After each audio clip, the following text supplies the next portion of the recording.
So the UK and the US are mostly aligned in terms of what the big picture is, wanting to support Ukraine, wanting to continue to support Ukraine. The US is, of course, the biggest donor to Ukraine with over 46 billion in military aid and some 26 billion in financial aid, and then the UK is second with about 5 billion.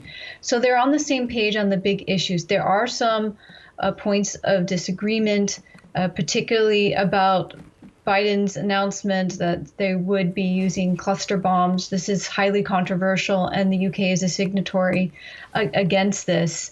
It's controversial because civilians can be hurt because it's not very precise type of weapon, and they can bomb. These bomblets can bomb off later. So they have some points of disagreement, but I think we're seeing Prime Minister Sunak trying to move closer to the U.S. and trying to improve the relationship, and he's keen, and as well as Biden, to promote a united front. Yeah. Let's look forward to this two-day NATO summit. Ukraine is pushing for NATO membership. The US particularly has said not until this war is over. How do you think this is going? What are the discussions going to be at this summit around Ukraine being part of NATO? So I think that the NATO members do want Ukraine to eventually be part of NATO, but I see the US's point of view winning out, that this wouldn't be practical. It's not pragmatic at this point in the middle of a war to have Ukraine join. We've seen the difficulties of just even trying to get Sweden to join, which hasn't become a member yet, and only recently Finland was able to join. I think that the implications of a country that's at war with Russia joining would be too much, and it would create a lot of questions about how NATO would be able to proceed with the conflict. So I think that the decision to wait longer for NATO NATO to welcome Ukraine in and for it to become a member is going to win out. Yeah. Would it be highly provocative to China were it welcomed into the NATO fold?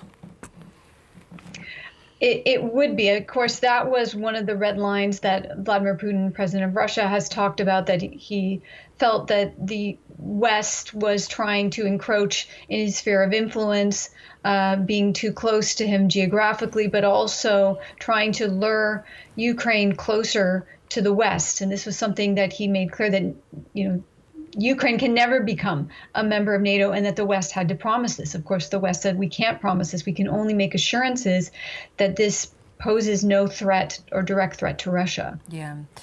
Of course, his invasion of Ukraine changed all of that. Now, for the first time in decades, NATO is sitting down to consider a defence plan. How has the Ukraine war reset NATO's priorities? It's had a huge impact because we're now seeing a lot of countries willing to spend more on their own militaries and willing to contribute more to the NATO defense. One of the big standouts, of course, is Germany, that was taking in its own country a somewhat controversial move to increase its military spending. And a lot of this has to do with the sheer volume of things that Ukraine needs in order to wage war effectively against the Russians, like long-range missiles, launcher systems, more ammunition, tanks, and possibly fighter jets. And that looks like something that Ukraine is going to get in September, some F-16 fighter jets, which the U.S. was hesitant to because it has all kinds of implications for needing to train the Ukrainians. It will take months and months to train them, and it will cost over $100 million just to train them. But we're seeing a huge shift, of course, in the way NATO is focusing on security. The rising levels of military spending, of course, is the most evident one. Yeah. You talked about Sweden at this point not having its bid succeed to join NATO. Turkey's President Erdogan tonight said something along the lines of, well, if we're allowed to join the EU, then he'd consider voting for Sweden because he's, of course, holding up that push. Is that just being provocative?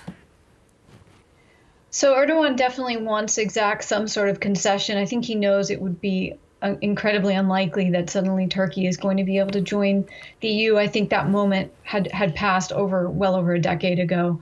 But he's trying to get some kind of concession because he felt that in the war with Syria, where there was a huge refugee crisis, that Turkey shouldered much of the burden, that there wasn't much assistance coming from NATO. And of course, he's using the case of Sweden as a point to criticize Sweden's support, in his view, of Kurdish activists or Kurdish terrorists, as he would like to call them.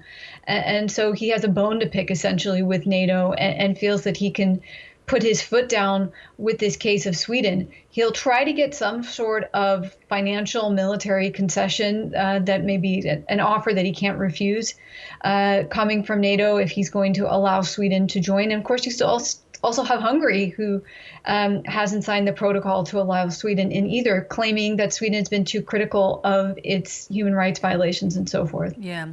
Yet interestingly, we know that Biden has spoken to Erdogan, and also tonight Jens Stoltenberg, the NATO chief, has said don't rule out Sweden getting across the line at Vilnius.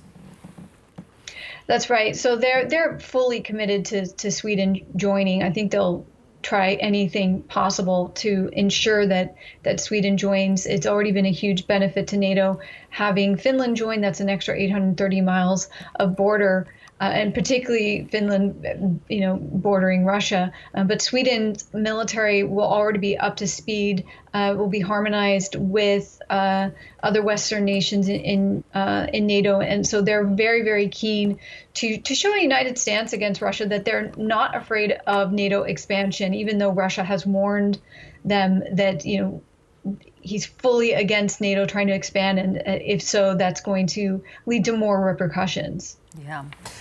Such a jigsaw puzzle. Good to talk, Natasha. Thank you so much. Nice to talk to you too.